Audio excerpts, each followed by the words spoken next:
কলকাতার বাগবাজারে দাঁড়িয়ে আছে এক ইতিহাসের নীরব সাক্ষী, বসুবাটি। বাংলা স্থাপত্যে ইউরোপীয় গরিমা আর দেশীয় ঐতিহ্যের এক সংমিশ্রণ এই বাড়ি। এই প্রাসাদই যেন বাংলার রেনেসাঁর প্রতীক। গয়ার জমিদার মহেন্দ্র বসু বাগবাজার অঞ্চলে তার কাকার থেকে 22 বিঘা জমি বিশাল ভূসম্পত্তির মালিক হন, কিন্তু বেশি দিন তিনি এই সম্পত্তি ভোগ করতে পারেননি। খুব অল্প দিনেই তিনি মারা যান।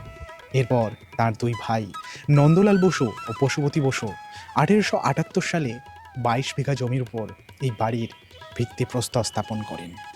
এই বাড়ির নকশা তৈরি করেছিলেন বাংলার প্রথম ইঞ্জিনিয়ার শ্রী নীলমণি মিত্র, যিনি ব্রহ্ম সমাজের ভবন আর মহেশের রথের নকশাও বানিয়েছিলেন। বিম অ্যান্ড পিলার শিল্পরীতিতে নির্মিত এই দক্ষিণমুখী প্রাসাদের সামনের দিক সাজানো 16টি ডোরিক থাম দিয়ে। থামের মাথায় ফুটে উঠেছে বিশাল পদ্ম ফুল, চারপাশে সিংহমুখ ও রুদ্রাক্ষের মালা। খিলানের গঠনে আছে ইসলামীয় ছোঁয়া, আবার ভেতরে ছড়িয়ে আছে বাঙালিয়ানার অনন্য রূপ। এই বাড়ির প্রাণ ঠাকুর দালান।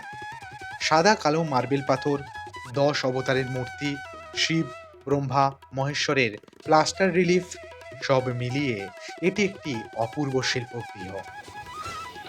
বিখ্যাত শিল্পী বামাপদ বন্দ্যোপাধ্যায়ের তুলির টানে জীবন্ত হয়ে উঠত ধর্ম, শিল্প আর সৌন্দর্যের মেলবন্ধন।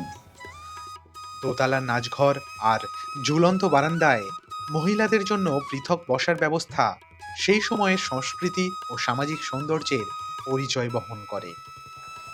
তবে বসুবাটির আসল গৌরবের অধ্যায় 1905 সালে।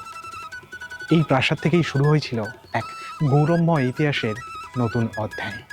1905 সালের 16ই অক্টোবর আনন্দমোহন বসুর সভাপতিত্বে আপার সার্কুলার রোডে স্থাপিত হয়েছিল মিলন মন্দির বা ফেডারেশন হলের ভিত্তিপ্রস্তর। ওই দিনই দুপুরে সেখান থেকে এক বিরাট মিছিল গিয়ে উপস্থিত হয়েছিল বসুবাটিতে আয়োজিত এক সভায়। সেখানেই গৃহীত হয়েছিল বিদেশি পণ্য বর্জনের সিদ্ধান্ত। এই প্রতিবাদে কবিগুরুর নেতৃত্বে পালিত হয় রাখি বন্ধন উৎসব। এর ঠিক 1 বছর পর এখানেই অনুষ্ঠিত হয়েছিল বাংলার প্রথম খাদি কাপড়ের প্রদর্শনী। আজ হয়তো সময়ের ধাক্কায় অনেক কিছুই বদলে গেছে, কিন্তু বসুবাটির দেওয়ালে আজও বাজে অতীতের প্রতিধ্বনি। রেনেসাঁ, শিল্প, স্বাধীনতা আর বাঙালির আত্মগরিমার কাহিনী।